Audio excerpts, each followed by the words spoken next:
আমি তো আগেই বললাম যে বাংলাদেশ সরকারের এখন করার কি আছে। এখানে একটা কথা হলো যে আমাদের বহু বাংলাদেশি আজকে সেই সমস্ত দেশগুলোতে অবস্থান করছে। প্রথমত বাংলাদেশ সরকারের দায়িত্ব হবে যে তারা যাতে নিরাপদে থাকতে পারে, সেটার জন্য একটা কূটনৈতিক যে সম্পর্কটা বা যেটা ওটা খুব জোরদার করা। পাশাপাশি কোথাও যদি মনে হয় যে না তারা একেবারেই সেফ না, তাদেরকে সেফলি দেশে নিয়ে আসা, এই কাজটা করতে পারে। আর আরেকটা হলো যে এইটা দেখেন প্যালেস্টাইনে যে মাসের পর মাস তারা ধ্বংসযজ্ঞ চালাইলো, কে কি করতে পারছে? সারা পৃথিবী তাকায় তাকায় দেখা ছাড়া কিছু করছে? তা আজকে এর জন্যই তো এগুলোর একটা সভ্য সমাজে কোনোভাবে তো এটা কাম্য না। মানবিকতার কোথায় মানবিকতা বলেন? যে কোনো মানবিকতা আপনি যদি নর্মালি বাংলাদেশে কি আমাদের যে গুম খুন হয়েছে আমরা সবাই প্রতিবাদ করছি, সারা দেশের মানুষ প্রতিবাদ হয়েছে। আজকে ঠিক আছে, আপনি যদি মনেই করেন যে ওই দেশের ওই প্রেসিডেন্ট অন্যায় করছে, তাহলে আন্তর্জাতিক কোর্টে যান, তার বিচার করেন, তারপরে জাতিসংঘ আছে সেখানে করেন।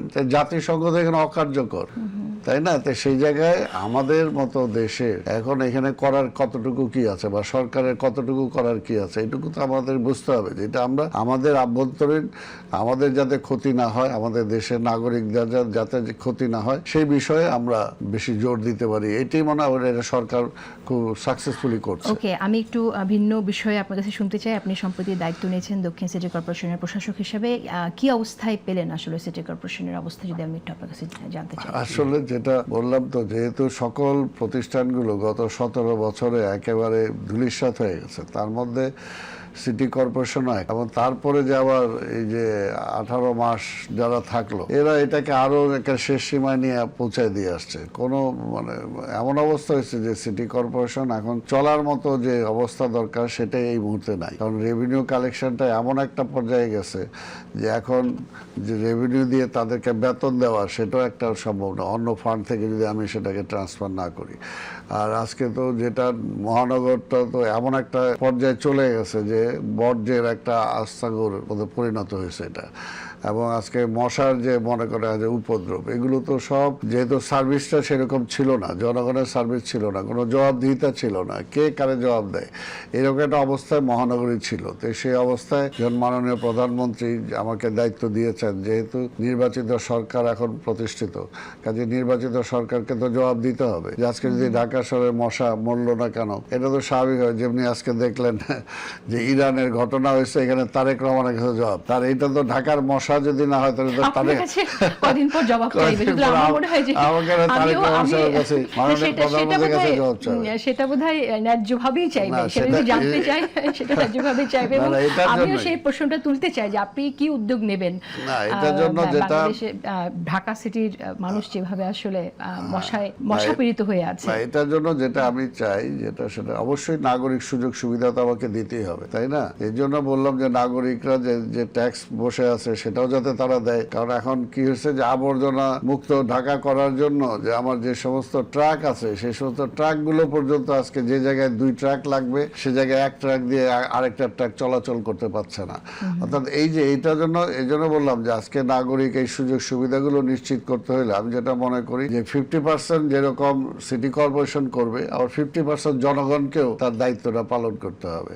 আজকে ঢাকা মহানগরকে আবর্জনা মুক্ত যদি আমরা করতে চাই, তাহলে নাগরিক চিন্তা ভাবনা যে আমি যেখানে সেখানে ময়লাগুলো ফেলে দিলাম, আমার যেখানে সেখানে আবর্জনাটা স্তূপ হয়ে থাকলো, আমি মশক উৎপাদনের ক্ষেত্রগুলোকে আমি নস্যাৎ না করে সেগুলোকে আরো জিয়ে রাখলাম।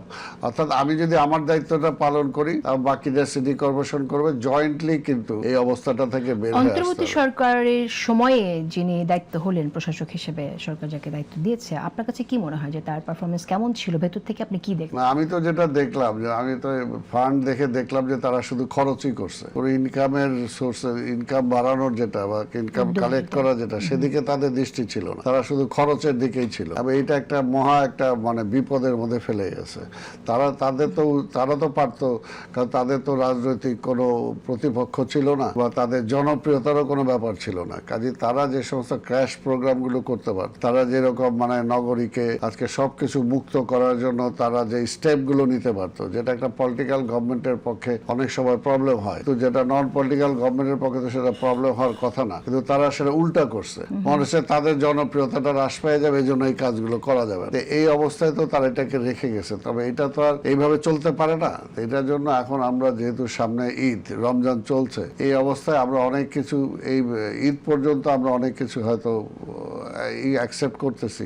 ঈদের পরে সকল, আজকে রিক্সা বলেন, আজকে হকার বলেন, উল্লেখযোগ্য কি ধরনের প্ল্যান আছে?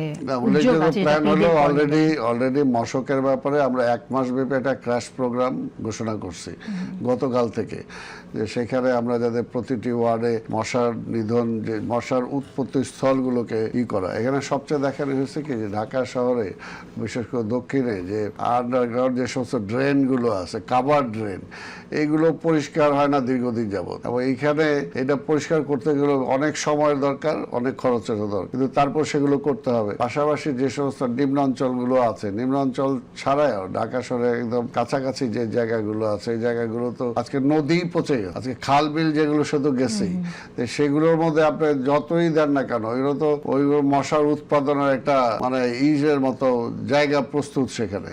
সেগুলো খাল খননের যে কাজটা সেটা আমরা এই জন্য মাননীয় প্রধানমন্ত্রী খাল খননের যে প্রোগ্রামটা নিয়েছেন, তার মধ্যে আমাদের ঢাকা শহরেও আমরা সেই স্কিমটাতে আমরা যাচ্ছি, যাতে এগুলো যত দ্রুত পরিষ্কার করা যায়, এবং পরিষ্কার করে খালের যে বর্তমান যে অবস্থা আছে সেখান থেকে খালের উদ্ধার যাতে করা যায়, সেখানেও জনগণের সাহায্য দরকার, যে তারা যাতে অন্তত সেই ব্যাপারে সহযোগিতা করে, কারণ খালটা দরকার, আবার খালের মধ্যে দিয়ে যাতে পানির প্রবাহটা ঠিক মতো থাকে সেটাও দরকার। নাগরিক সচেতনতার জন্য নাগরিক সচেতনতা আজকে